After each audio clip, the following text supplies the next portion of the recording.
Hello everyone, hello YouTube, this is Twitch. We're on Twitch right now. You can be on Twitch too if you join us at twitch.tv/GAReviews. Orion hitting us with that classic poop sound effect. But yeah, we're over on Twitch. Do join the Twitch side of things, twitch.tv/GAReviews. We stream regularly. It's fun. It's crazy. One of the best 4 asterisk supports. That is true. Arthane is correct. Wu is one of the best 4-star supports. Oh my god. Oh my god. Oh my god, I'm coming. Ah! But for now, let's take a look at Wu. Caster Wu. Yeah, I love how every one of these videos starts off with these sound effects. Chat saves these sound effects specifically for these moments. Oh my god. Oh my god, I'm coming. Ah! So, that's why you hear them so much. So, let us take a look at Caster Wu. In my opinion, Caster Wu might actually be one of the best 4-stars, period. So, she has, middling stats. You're not really paying attention to her stats. Her attack is kind of meh. Remember, she has the caster modifier, so 0.9, 10% less attack. Her NP gain is actually pretty good. 3 hits on her arts for a 0.6 NP charge per attack. That's like pretty good for this deck. Star generating also appears to be pretty good. She has a 5-hit quick card and a 5-hit extra card, so that's pretty good. Orion, you can't just delete everyone wishing me luck. Oh well, alright. You should save those sound effects for the first 3 minutes of the intro. So deck-wise and stat-wise, she's fine. I like her NP gain. Well, where she really shines is her skills. Charisma of the Inner Palace Summer, rank EX. This is just a straight-up, better charisma. It's a 15% attack buff and a 15% buster buff, and a 20% NP gain rate up for 3 turns for the party. So, really strong pseudo charisma. She's kind of a buster support, so this is good to have.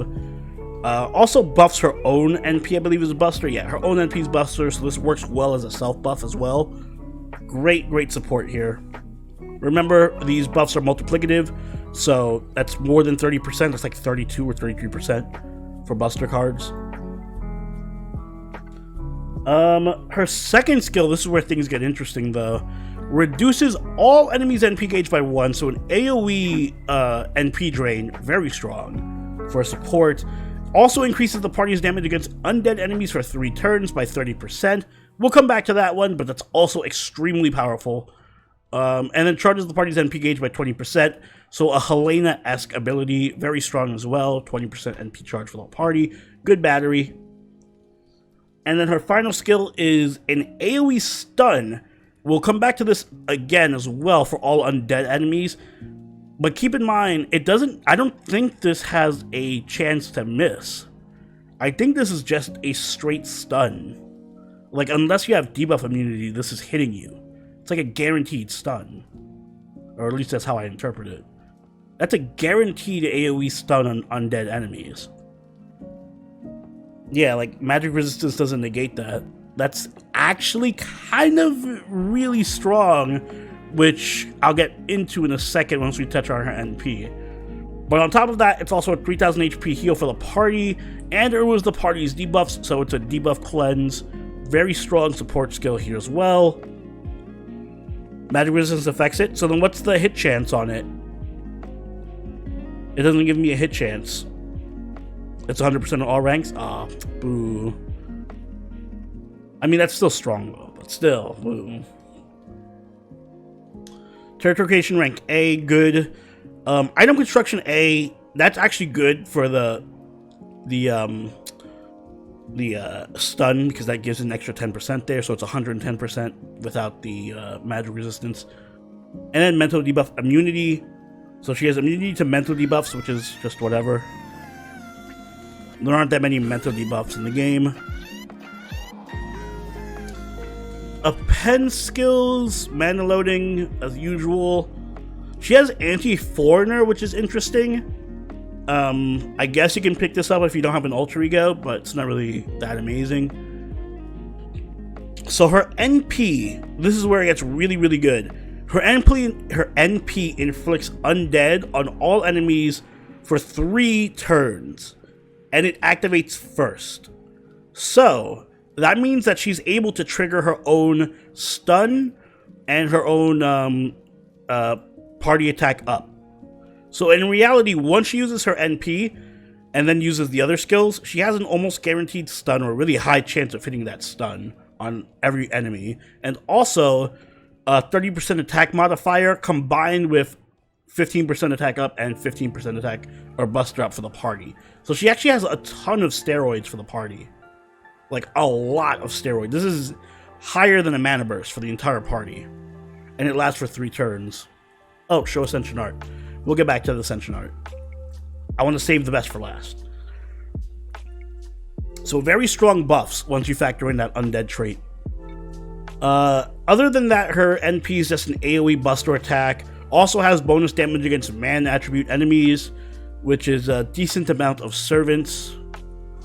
And it reduces their defense, and she has her own NP damage up before damage. So very, very strong. She has a lot of buffs for both herself and the party. I think she's going to be a great off support. That's going to be great for busters and herself. But let's take a look at her ascensions. Can I close this? Thank you. So her first ascension, I'm not gonna lie, not that big a fan of. It's just kind of basic. I like the ponytail though. This I love. I love the hell out of this outfit. This is so cool. It doesn't have anything to do with summer, but I love it. I love the short hair here. It looks really pretty. I love the flappy arm sleeves. Really cute. This is like the cutest outfit. I fucking love this. Worst ascension, how fucking dare you? This is adorable. This is what saves her from not being I was gonna completely disregard her because she was not a loli. This saves her. This is beautiful. I love this. This is perfect. Yeah, imagine the sleeve jobs.